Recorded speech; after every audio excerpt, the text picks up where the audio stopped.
Queridos, pode se assentar. Hoje nós vamos ter um momento diferente. Na convenção que nós tivemos lá em Foz do Iguaçu, né, eu fui com Carlinha e foi maravilhoso. Nós tivemos lá a abertura de missões mundiais. Lá foi a abertura. E hoje estamos fazendo a fechadura, né? E lá, nessa abertura de missões, tivemos um testemunho missionário muito impactante. Foi um testemunho muito bom. E a gente não tem missionários em missões mundiais para atender a todas as igrejas do Brasil. É escasso. Então, nós vamos fazer o seguinte, nós vamos passar um vídeo missionário. Eu vou pedir a colaboração dos irmãos, para estar atento a esse momento. Um ou outro, as crianças vão conversar, é normal, Benício vai falar, vai gritar, Ada vai passear, quem está mais aí? Né? Esqueci o nome dela. Giovana. A Giovana está tão quietinha, como ela está. Não vou falar de Giovana. Giovana, está até chupando o dedo. Então, os irmãos podem ficar como Giovana também, sem chupar dedo, mas prestando atenção. É um vídeo muito bom. E depois desse vídeo, esse momento desse vídeo, que vai ter um tempinho, um pouquinho a mais do que a gente está acostumado, a irmã Carlinha vai fazer aí um fechamento, trazendo algumas reflexões finais, e depois nós vamos ter o período do nosso ofertório.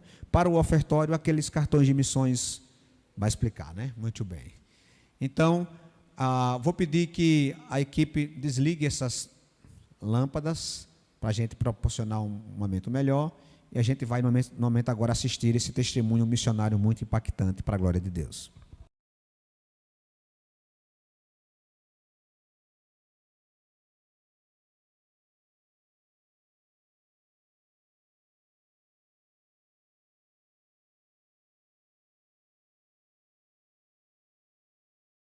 Eu trago meu muito obrigado a cada um de vocês da Ucrânia.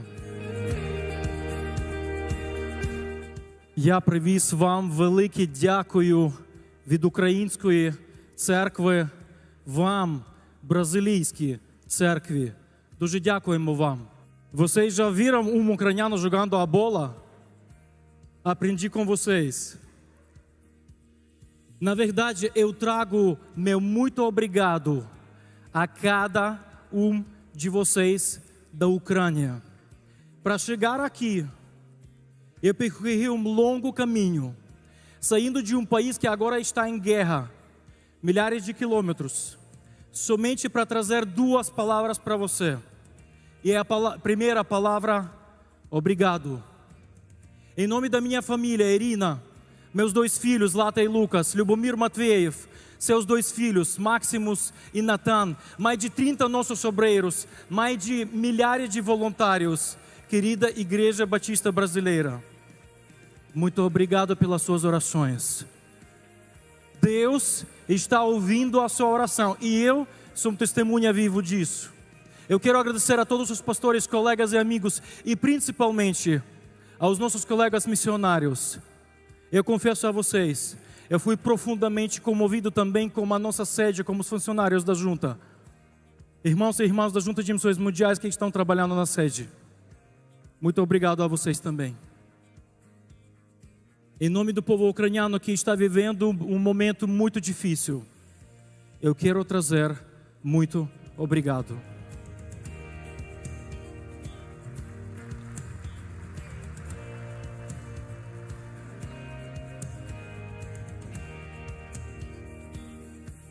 Nessa curta palavra que vou ter agora durante esses alguns minutos, eu quero destacar apenas 3 verdades.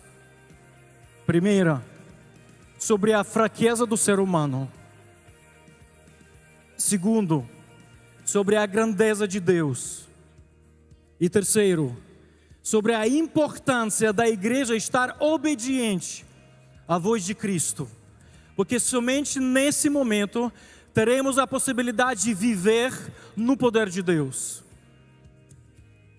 Dia 24 de fevereiro de 2022, mudou a nossa vida. Às 4 horas da manhã, o meu telefone tocou. Quando o telefone toca de madrugada, você já sabe que não é uma boa notícia. Foi meu irmão André, mais velho. Eu sabia que ele estava nas montanhas esquiando, é inverno na Ucrânia. Ele ligou para mim e falou as palavras: Anatoly, acorda, a guerra começou. Eu falei: que guerra? Você está falando de quê? Eu confesso a vocês que nós com a esposa ficamos na cama por 2 horas parados, lendo as notícias. Nós ficamos chocados com aquilo que a Rússia começou a fazer com a Ucrânia. Todas as nossas cidades, todas as 25 capitais dos estados, naquele dia estão sendo bombardeados pelos mísseis russos. Naquele dia, a Rússia gastou somente em mísseis $2 bilhões. Foi um momento muito difícil. Eu confesso a vocês, não fui preparado para uma guerra. Eu não sei se é possível ser preparado para uma coisa dessa. Você fica todo parado, você não consegue comer, não consegue beber. E aí, nós pegamos as crianças e toda a nossa família, nós fomos para o interior do estado porque não sabia o que fazer. Fomos para uma casa dos nossos avós e mais de 25 pessoas da nossa família, nós estávamos dormindo nos 2 quartos durante alguns dias. E eu confesso a vocês que eu até tive que dormir ao lado da minha sogra. Mas 2 dias atrás, eu falei isso na ordem dos pastores. E eles me disseram que o pecado está liberado. Mas para falar sério, foi um momento muito difícil para nós. Naquele dia, nós com a família tomamos a decisão. Deus abriu a porta para nós atravessar a fronteira e poder servir do lado da Polônia, porque sabíamos que muita gente viria para ficar daquele lado. Lubomir Matveev, meu amigo de coração, como Natasha, eles tomaram uma decisão de estar em Kiev e ajudar ao povo que estava lá. E aí passaram alguns dias, uma equipe da Junta de Missões Mundiais veio à Polônia para a gente sentar e conversar o que podemos fazer. Mas o momento mais marcante no início da guerra foi no aeroporto de Cracóvia. Eu fui buscar o pastor João Marcos. Quando ele veio naquele aeroporto, e sabe, o pastor João Marcos com aquela postura dele, indo à minha direção, ele chegou para mim e falou o seguinte: Anatoly, eu trago um abraço do povo batista brasileiro.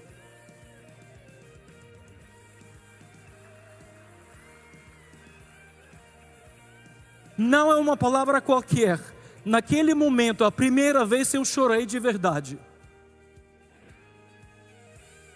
Pastor João, muito obrigado que o senhor veio. A Igreja Batista Brasileira, obrigado que você o enviou. Foi um momento muito importante para nós, porque a gente pôde tomar algumas decisões para poder entender como servir a esse povo, porque a gente, no início da guerra, a gente esperava que talvez vamos ter alguns milhares de refugiados. Mas na verdade, nós na Ucrânia tivemos 15 milhões de refugiados. Durante a guerra, nós, a igreja ucraniana, nós estamos em fase de aprendizagem. E eu queria compartilhar com vocês 4 pequenas lições que Deus está nos ensinando até hoje. Primeiro, para poder servir ao povo que está em necessidade, tem que descer do púlpito. Tem que deixar o seu orgulho, a sua roupa bonita, tem que descer do púlpito e trabalhar e servir para o povo. Aqueles momentos nós perdemos a noção da minha casa, do meu banheiro.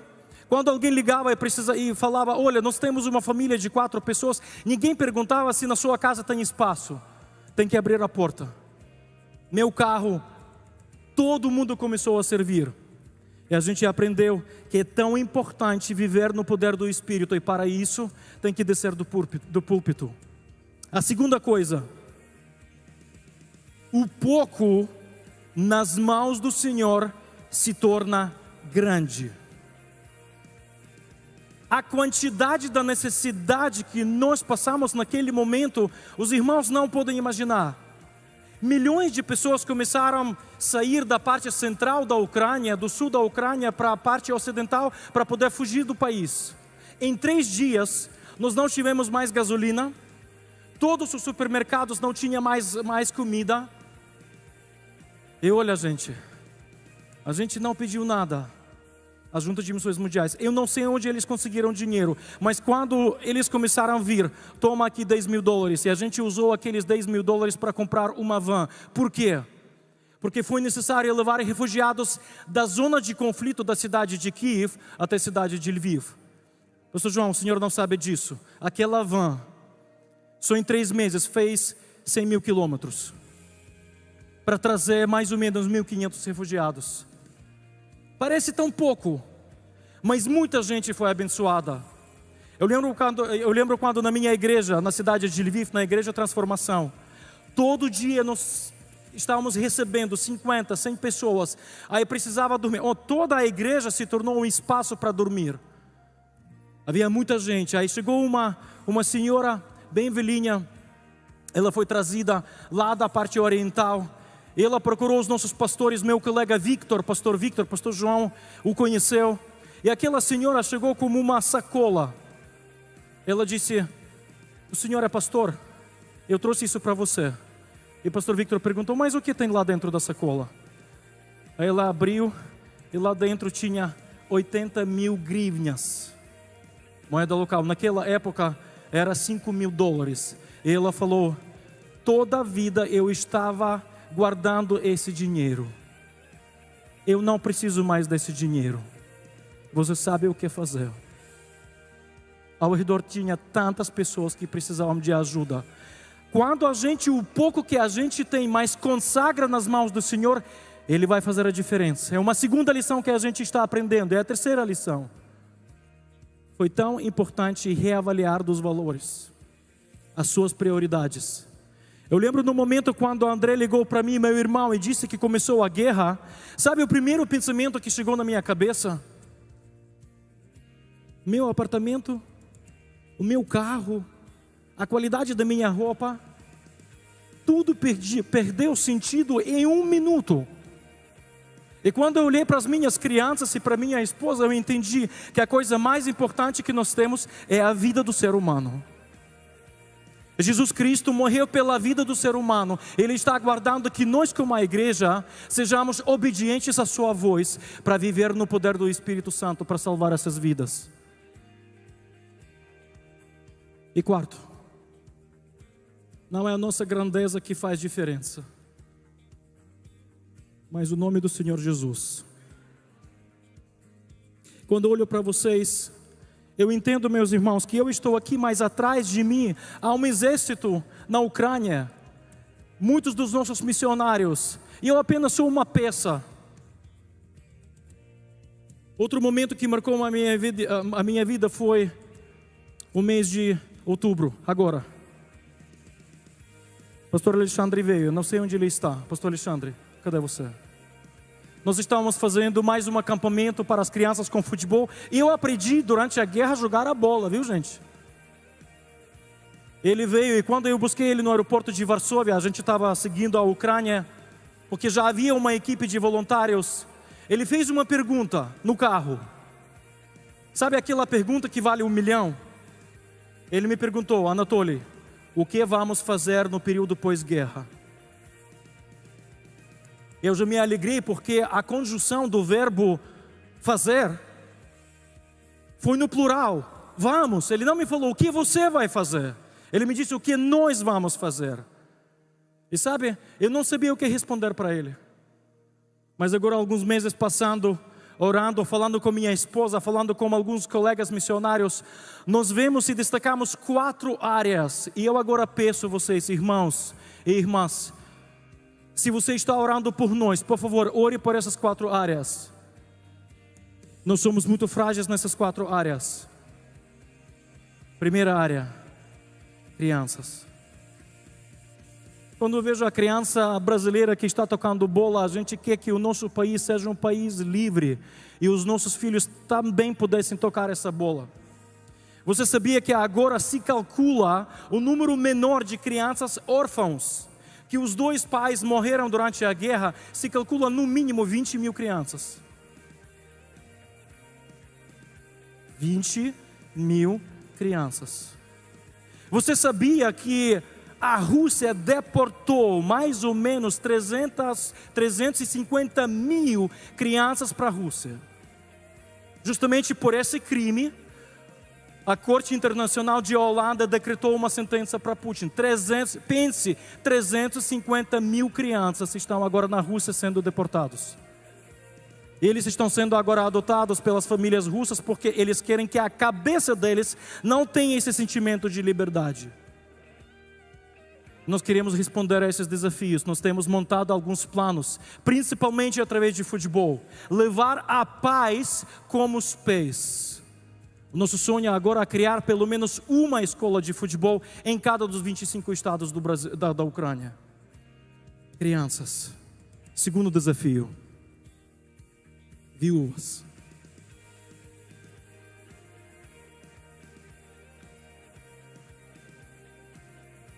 Nós sabemos o número de soldados mortos russos.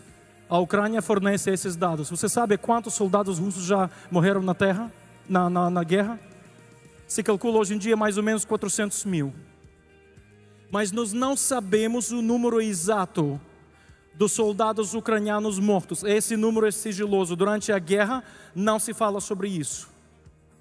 Se calcula mais ou menos 1 para 3 russos. Mas não sabemos se isso é verdade. Mas eu moro em Lviv, na cidade de Lviv, ao lado de um cemitério. É um cemitério-museu. Ninguém é sepultado mais, só que agora durante a guerra todos os soldados da cidade de Lviv estão sendo sepultados naquele lugar. Toda vez, quando eu começo a reclamar, alguma coisa está errada, eu vou naquele cemitério para falar com Deus.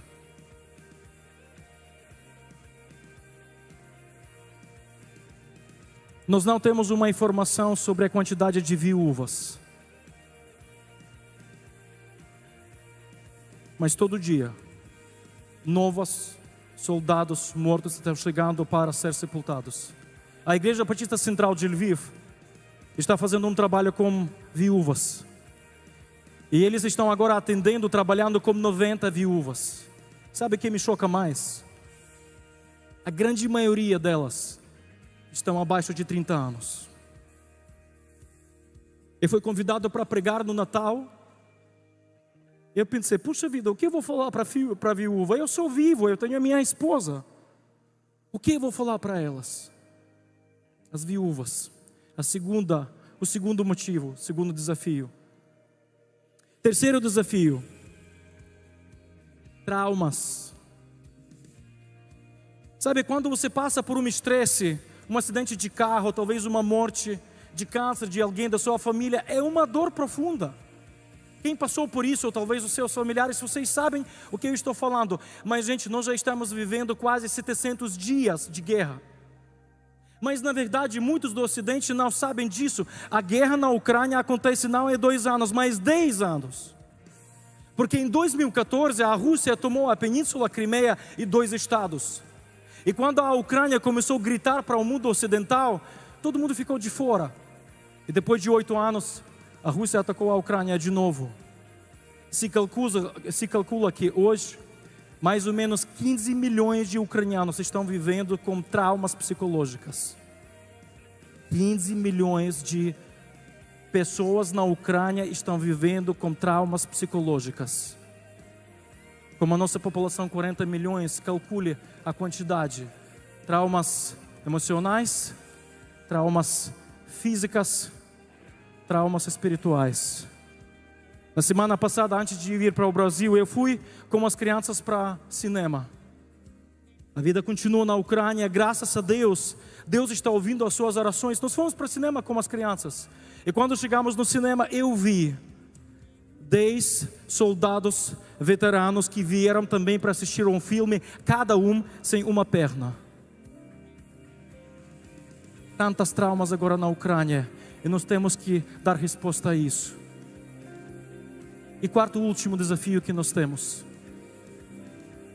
Talvez esse seja o mais difícil. Nós precisamos liberar o perdão. Porque a nação russa está fazendo muito doer o nosso coração. Porque todo dia milhares de pessoas estão sofrendo. Eu lembro no primeiro dia de guerra, ligou para mim o meu colega da Rússia, pastor, missionário. Seu nome é Pasha, Paulo. Ele me disse: Anatoly, o que a gente pode fazer por vocês? Eu falei: Pasha, vai para a rua, grita na rua e diz que nós estamos sofrendo. Vocês como a igreja se levantem. Sabe o que ele me disse? A gente não pode. Se a gente for gritar, os nossos templos vão ser fechados. Aí eu perguntei a ele: Pasha, me explica, qual é o papel da igreja? Silêncio. Jesus não disse para nós: vocês vão ser luz e o sal. E eu confesso a vocês que esse momento para perdoar aqueles que estão nos ofendendo a cada dia tem sido muito difícil. Mas nós sabemos que para viver na graça de Cristo nós precisamos de perdão. E sabe como Deus trabalhou comigo no meu coração?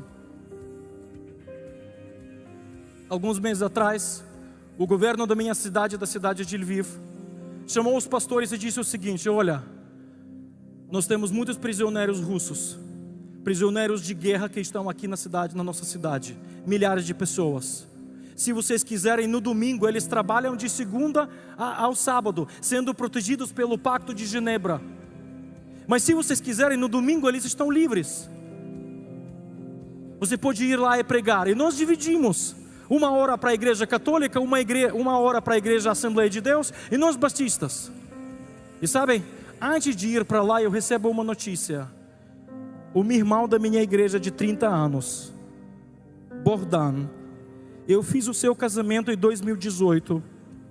No seu primeiro dia de guerra, foi morto por um atirador russo.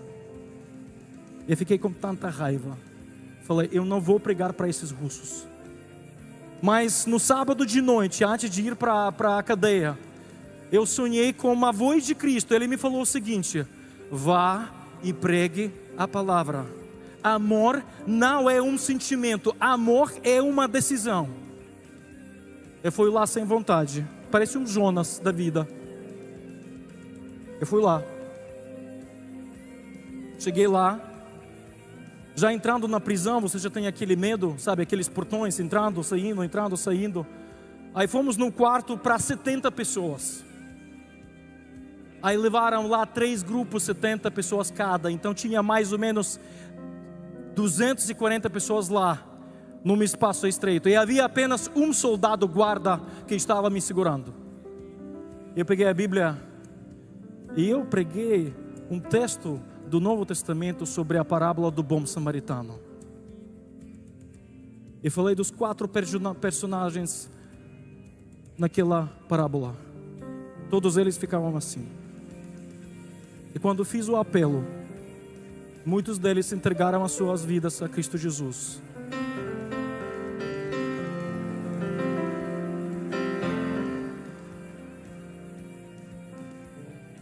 Do ponto de vista humano, isso é impossível. Mas graças ao poder de Deus e à oração da igreja, a gente pode fazer muito mais. Agora eu falei para vocês que eu trouxe 2 palavras para vocês. A primeira palavra foi a palavra gratidão. E a segunda palavra é a palavra oração. Pastor João Marcos, por favor.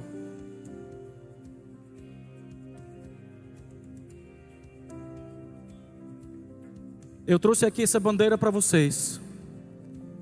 Bandeira que no final de dezembro desse ano, pastor, ela chegou da linha de frente dos nossos capelães, dos nossos voluntários e dos nossos soldados que estão defendendo a vida das nossas crianças e das nossas mulheres.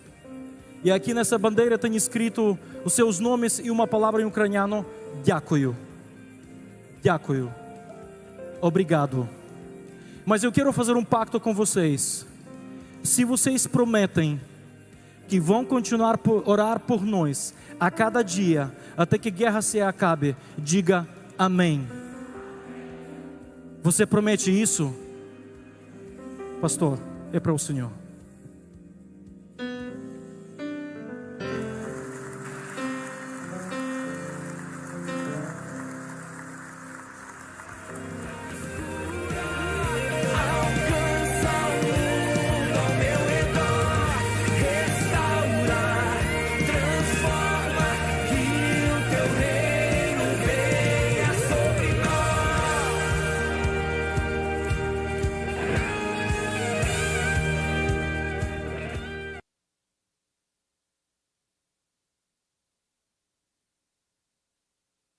comigo, mas receberão poder quando o Espírito Santo descer sobre vocês, e serão minhas testemunhas em Jerusalém, em toda a Judéia e Samaria e até os confins da terra. Testemunhas. E o que nós ouvimos foi um grande testemunho nessa manhã. Nós vamos fazer apenas alguns destaques aqui, encerrando assim esse momento de culto, de celebração ao Senhor. Mas, com certeza, durante toda essa campanha, Papai do Céu já tem aplicado esse texto ao nosso coração. E esse chamamento de completarmos a missão, não na nossa força, mas no poder do Espírito Santo. Vamos orar. Senhor, nós te agradecemos por tudo que ouvimos nesta manhã, pelos teus feitos na vida deste nosso irmão e na vida da igreja ali na Ucrânia, Senhor. Pedimos a tua graça, a tua misericórdia a continuar trabalhando, livrando, protegendo, fortalecendo, sustentando o teu povo naquele lugar, usando os teus servos naquele lugar. E nós que estamos aqui, Senhor, também nos ensina a acolhermos no nosso coração a tua palavra e entendermos que assim como esse irmão é testemunha do Senhor, nós aqui também somos tuas testemunhas e precisamos estar à disposição do teu Santo Espírito para com poder completarmos a missão. Em nome de Jesus, move as nossas vidas e nessa manhã, mais uma vez, continua a falar conosco. Amém. Amém. Irmãos, 3 destaques a respeito do cumprimento da missão, a partir desse testemunho que nós ouvimos. Primeiro, a importância da Junta de Missões Mundiais. Nós batistas temos essa oportunidade de termos uma agência missionária, que é o braço da igreja às nações.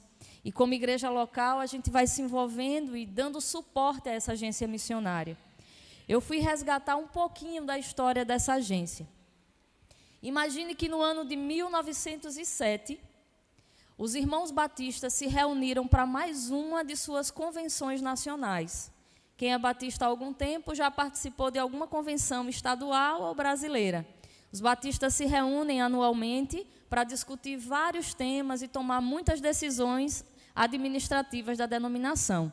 No ano de 1907, os irmãos se reuniram e foi proposto ali, então, que se formasse uma comissão, ali naquela convenção, para discutir como os batistas brasileiros poderiam investir recursos financeiros para alcançar outros povos. O Brasil financiando a evangelização de outros povos. Então, se formou uma comissão. Foi indicado, aprovado, e os irmãos se reuniram numa sala à parte. Quem eram esses irmãos? Um deles, o irmão Salomão Ginsburg, um irmão judeu, ucraniano, que emigrou com sua família quando ainda era criança, foi criado aqui no Brasil, no judaísmo, em um determinado momento recebeu a Cristo e dedicou a sua vida à evangelização de judeus no Brasil. Ele estava na convenção, foi eleito como parte dessa comissão. Outro irmão, Albert Lafayette, missionário, educador, americano, que fundou e administrou vários colégios batistas aqui no Brasil. Veio para fazer missão e a ferramenta que ele usava era a educação. Então, por exemplo, ele gerenciou o Colégio Americano Batista em Salvador na sua fundação. Então, esse era um segundo irmão que fazia parte dessa comissão. Terceiro membro da comissão, Francisco Soren, um missionário dinamarquês que já servia no Brasil. Na Dinamarca já existia uma junta de missões. Essa junta enviou o missionário Soren para servir no Brasil. E qual era o alvo dele como missões? Ele servia aos povos indígenas brasileiros. Atuava na evangelização e na assistência social desses povos indígenas e ajudou a estabelecer escolas, clínicas médicas, projetos de desenvolvimento comunitário para melhorar a qualidade de vida dos indígenas no Brasil. E ele estava nessa comissão. Por último, o irmão William Book Bagby, acho que é isso. Ele foi o missionário a chegar no Brasil e fundaram em 1891 a primeira igreja batista brasileira, lá em Salvador. Ele chegou, aprendeu o idioma, chegou com sua família, fundou a igreja. Então, era uma comissão bastante experimentada no tema. Os irmãos tinham saído das suas terras, se dedicado ao povo brasileiro e agora sabiam muito bem quanto custa para alguém deixar a sua terra e fazer missões distantes. Então, esses irmãos estavam discutindo a importância das igrejas brasileiras, agora fundadas e já estabelecidas, investirem recursos para que missionários brasileiros fossem para outras nações pregar o Evangelho. Como é de praxe dos batistas, a equipe se reuniu e tinha que apresentar um relatório.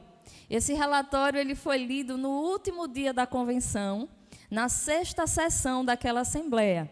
E quem foi o relator foi o missionário William Booth, que fundou a primeira igreja batista brasileira. Ele leu, então, o relatório, e esse relatório foi aprovado. Então, em 27 de junho de 1907, foi fundada a Junta de Missões Estrangeiras, que hoje é chamada a Junta de Missões Mundiais. Quando foi aprovado, os irmãos não perderam tempo. Alguém propôs e outro aprovou que imediatamente fosse eleito, então, um representante da junta para ir ao Chile. No Chile já tinha irmãos batistas lá, convertidos. Então, alguém propôs, vamos enviar um missionário ao Chile para conhecer os batistas que existem ali e definir se aquela nação não deve ser o primeiro campo que nós vamos ajudar financeiramente. Aí outro se empolgou e disse, então eu proponho algo mais. Eu proponho que seja feito um estudo de caso para se avaliar se Portugal não deve ser a segunda nação que os batistas vão, então, investir e aí criar a primeira igreja lá, com missionário batista, no caso, né? E aí ficaram essas propostas todas aceitas para serem trabalhadas e missões foi, então, acontecendo por meio da junta. Hoje, irmãos, mais de 100 anos, né, se passaram, a junta atua não em 2, mas em mais de 80 países. Hoje, a junta não tem apenas 4, 5, 6 missionários. A junta tem mais de 1.900 missionários sustentados, né, pelos recursos das ofertas missionárias que atuam em países pelo mundo. Só que a junta, a PIBAF, a convenção, tudo isso é formado por gente como nós. E gente como nós carece de oração, porque nós não somos perfeitos. Então, a junta é algo para nós louvarmos e bendizermos a Deus pela existência dela e de sempre estarmos lembrando para orar. Eu fiquei pensando, a partir desse testemunho, imagine só, se quando estourou a guerra, a junta decidisse em uma de suas reuniões administrativas, quem é que vai lá dar um abraço no missionário? Eu que não vou, vamos ficar daqui intercedendo. A gente vai vendo um jeito de, à distância, administrar a situação, porque coragem de ir lá eu não tenho. Não foi assim que os irmãos decidiram. No poder do Espírito Santo, irmãos se levantaram e foram abraçar o nosso missionário em nome do povo batista brasileiro. E que diferença isso fez na vida daquela igreja, daqueles irmãos. Isso não é feito, irmãos, porque o pastor Marcos, a diretoria da junta é muito corajosa, não. É por obedecer à direção do Espírito Santo de Deus, que nos manda fazer coisas que vão além dos nossos limites, que vai dentro do propósito de Deus. Imagine se os batistas olhassem e dissessem, comprar uma van para carregar gente, cai uma bomba, $10.000 vai em 1 minuto. Se a vara de medir fosse essa, diria, não, eles que corram, que usam, que se ajudem de outro jeito. $10.000 a gente consegue investir em muitas outras coisas aqui para a nossa estrutura batista. Mas que diferença aquela van fez naquele momento, na vida daquela igreja, e que visão espiritual de decisão foi essa. Decisões simples, momentos simples, mas se o Espírito Santo não estiver à frente, nós fracassaremos no cumprimento da missão, porque nós vamos nos deixar guiar pela nossa própria cuca, pelos cálculos que a gente faz, pelas decisões do nosso próprio coração. Então, o nosso primeiro destaque é: que bênção sermos Igreja Batista e termos uma junta missionária que planeja, que envia, que visita, que investe no mundo, né, para que pessoas sejam salvas, e nós aqui na retaguarda, fazendo também o nosso papel. Mas que responsabilidade a gente tem como igreja de estarmos orando por tudo isso. São eleitas pessoas para trabalhar na junta, periodicamente. Precisamos orar para que sejam homens e mulheres de Deus, que não sejam homens gananciosos, homens voltados para o próprio ventre, como a palavra diz, para os seus próprios interesses, que sejam servos dirigidos pelo Espírito para tomar decisões acertadas. Precisamos interceder pelas famílias missionárias. Já imaginou como a esposa desse missionário não tremeu na base diante de tudo isso? Será que ela já não tinha questões internas, e aí com tudo isso, eu não sei, não conheço o contexto da família, mas a gente como a gente, os filhos, tendo que sair do conforto do seu espaço, indo para lá, para cá, para acolá, socorrer gente, ver tudo virado. Nós precisamos orar pelos nossos missionários, não só em situação de guerra. Há muitos desafios no campo missionário. A gente vê os carreteiros que vieram aqui, os nossos irmãos. Coisa simples, estão no Brasil, numa carreta linda, confortável, automática, mas sente com eles 2 minutos e pergunte como é a vida deles. Você já pensou, você está aqui, eles estavam aqui sábado e domingo. Na segunda já viajaram para cuidar do seu próprio campo missionário. Eles são missionários em um local, no Ceará. Os outros 2 carreteiros missionários já estavam vindo de outro canto para assumir aqui. Aí na quinta foram para uma igreja, no sábado foram para outra igreja, hoje não sei onde estão, mas já devem estar se dirigindo para outras. Sabe o que é você lidar com cabeça de gente diferente em cada lugar que você chega? Para ter que cuidar daquele patrimônio, receber a comunidade, administrar a liderança de igreja, cada um com sua opinião, voluntário que vem cada um querendo dar ordem de um jeito. Irmão, só pelo Espírito. Só pelo Espírito. Parece fácil. A gente olha e diz, ótimo, viajando o Brasil inteiro, no ar-condicionado, sem gastar R$1 de combustível. Vá para a pele. Vá para a pele. Nós precisamos orar pelos nossos missionários, pelas suas famílias, pela gestão da junta. Precisamos orar por essa estrutura. A segunda importância no cumprimento da missão é o papel da igreja local. Quantos aqui já ouviram a frase, que é tão batida, mas talvez alguns ainda não tenham ouvido? A igreja segura as cordas para aqueles que descem ao poço. É uma frase bem conhecida no meio missionário. Essa frase ela foi dita por aquele que é considerado o pai das missões modernas, o missionário William Carey. Esse irmão, em 1805, escreveu uma carta à Sociedade Missionária Batista de Londres, e essa frase está dentro dessa carta. Ele vai dizer, durante o trabalho missionário na Índia, há muitos desafios. A missão é como um poço. É algo árduo de se descer, é algo arriscado. A gente dedica a vida para cumprir essa tarefa. Não é fácil, mas se houver irmãos segurando as cordas e me ajudando na descida desse poço, tudo fica mais tranquilo. Então, William, ele destacava naquela carta a importância das igrejas irem junto com o missionário, em oração, em investimento, afetivamente envolvidos, conectados à realidade do campo. Ele comparou a missão a um poço e a igreja como aqueles que enviam e seguram as cordas para garantir segurança e sucesso na empreitada missionária. A mensagem do missionário William Carey era que, embora a missão pudesse parecer difícil e perigosa, o apoio da igreja era essencial para sustentar os missionários em seu trabalho. O missionário William Carey, ele era sapateiro. Ele não estava querendo se escorar na corda, não. Ficar ali pendurado na corda e a igreja mantendo.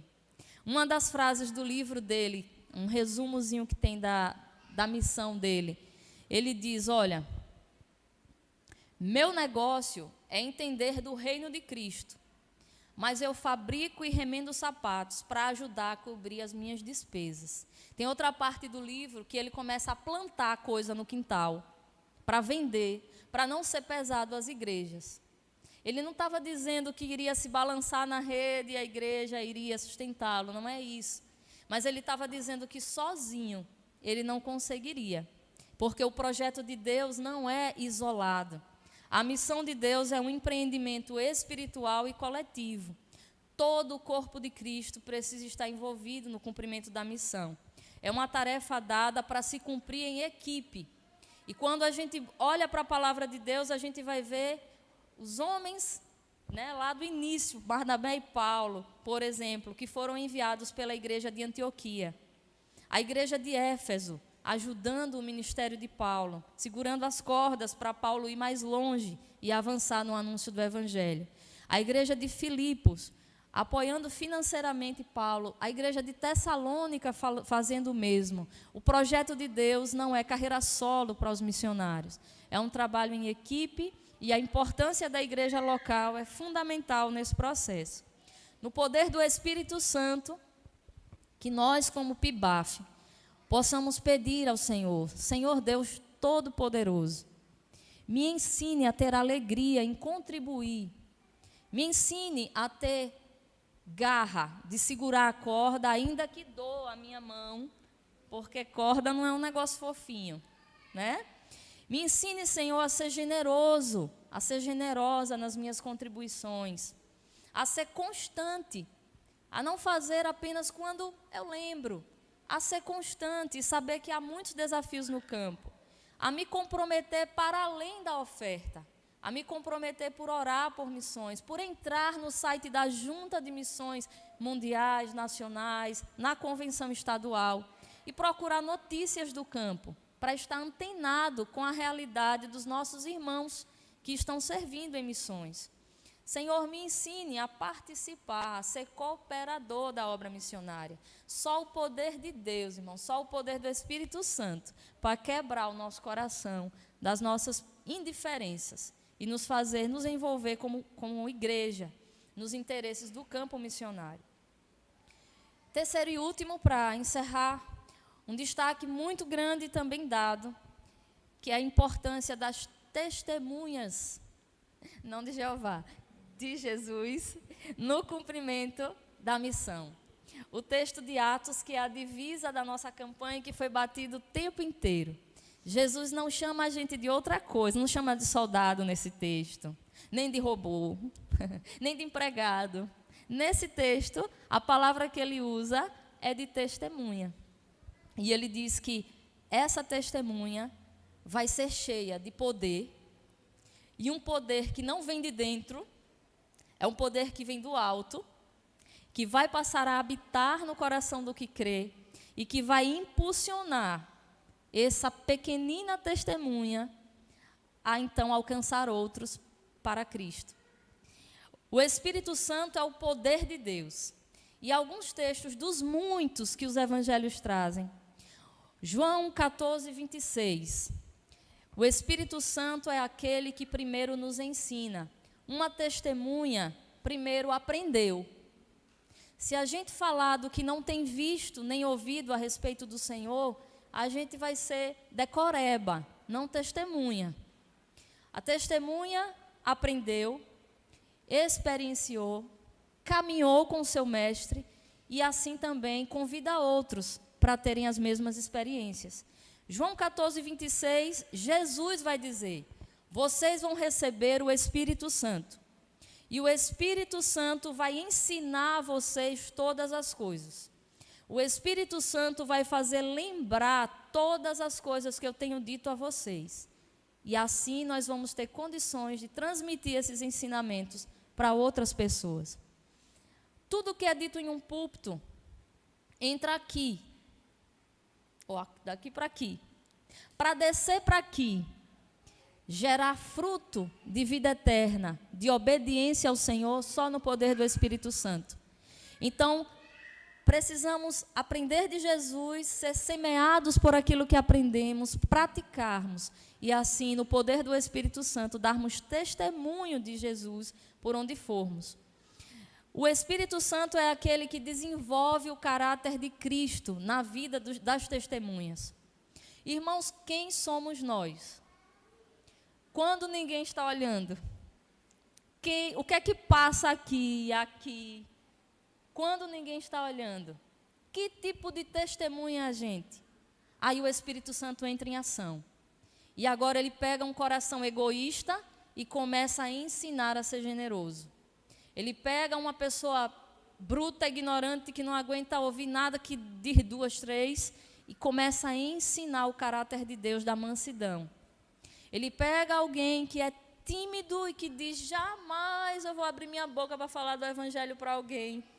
E começa a incomodar, e começa a encher, e começa a transbordar, e começa a usar no anúncio, na proclamação do evangelho. O Espírito Santo é aquele que frutifica o caráter de Deus em nós. Gálatas 5, 22 a 23 vai dizer, o fruto do Espírito é amor, paz, paciência, amabilidade, bondade, fidelidade, mansidão, domínio próprio. O Espírito Santo foi aquele que capacitou esse pastor missionário a chegar diante daquele que matou a sua ovelhinha, casada há pouco tempo, 30 anos, e no poder do Espírito Santo ele pregar o evangelho àquela pessoa e lutar dentro de si, pedindo a Deus que o capacite a perdoar aquela pessoa, só no poder do Espírito Santo.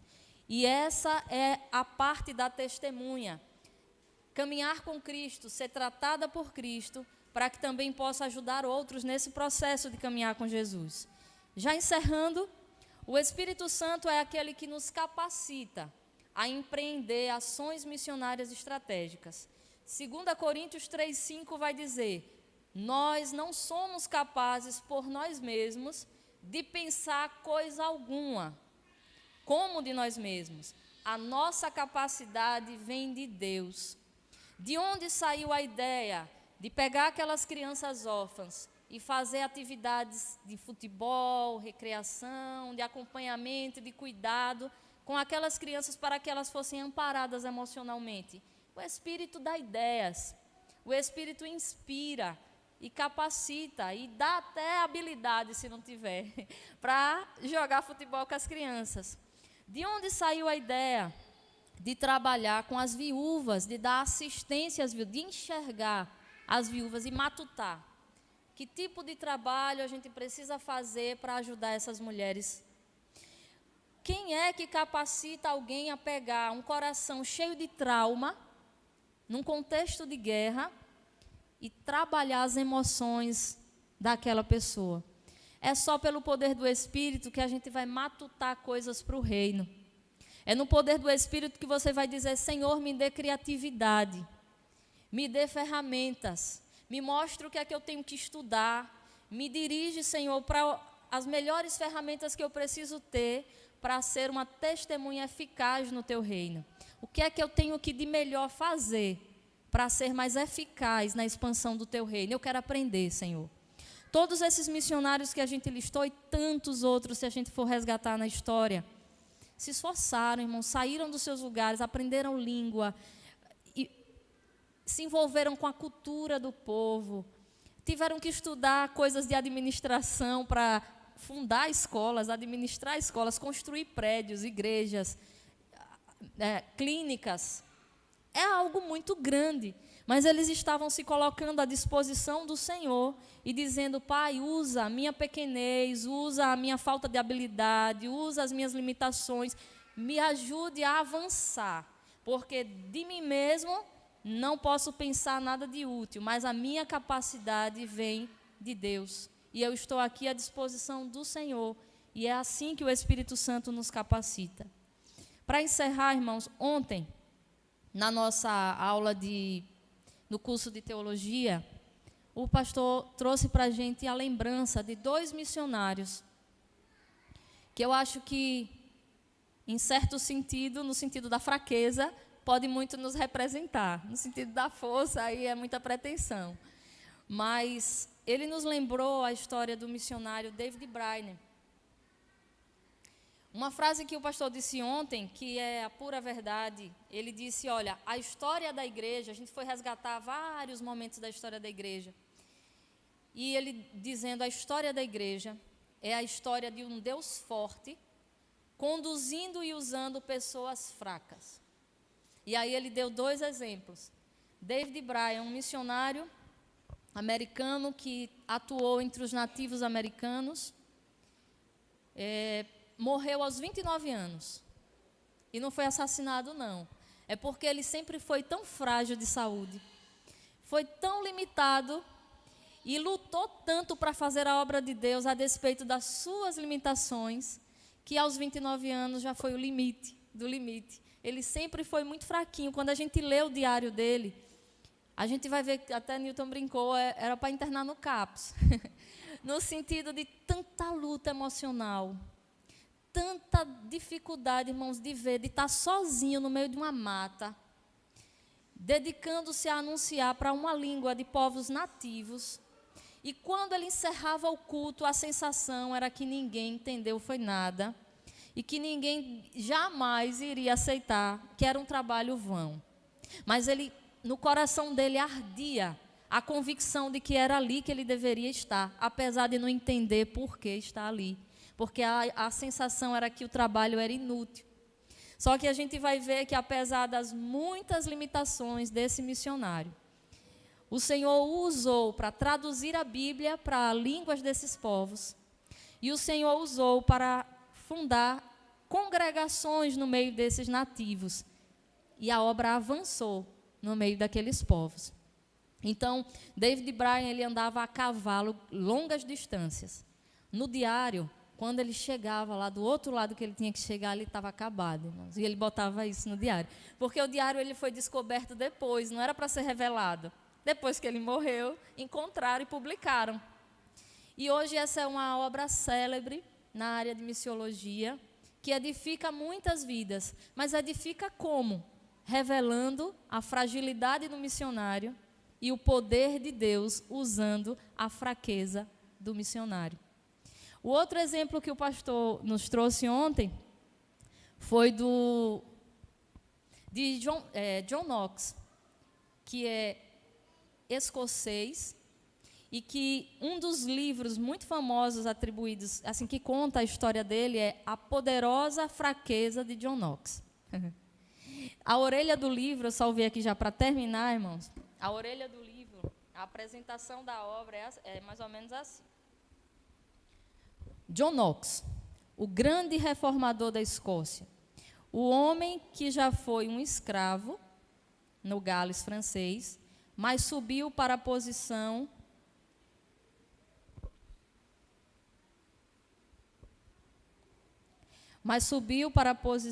de confrontar rainhas poderosas. Era um homem pequeno, muitas vezes doente, frequentemente cheio de medos e dúvidas. Como alguém de corpo e mesmo de mente tão frágeis pode realizar tanto? A resposta, conforme nos mostra o autor do livro, é que John Knox era forte no Espírito Santo, pois ele, em submissão à vontade de Deus, se preocupava mais com a glória de Cristo do que com seus próprios interesses. Deus o fortaleceu em sua fraqueza e permitiu que ele fizesse muito mais do que ele poderia ter feito com o seu próprio poder. E o livro vai falar da poderosa fraqueza de John Knox e contar muitos momentos assim.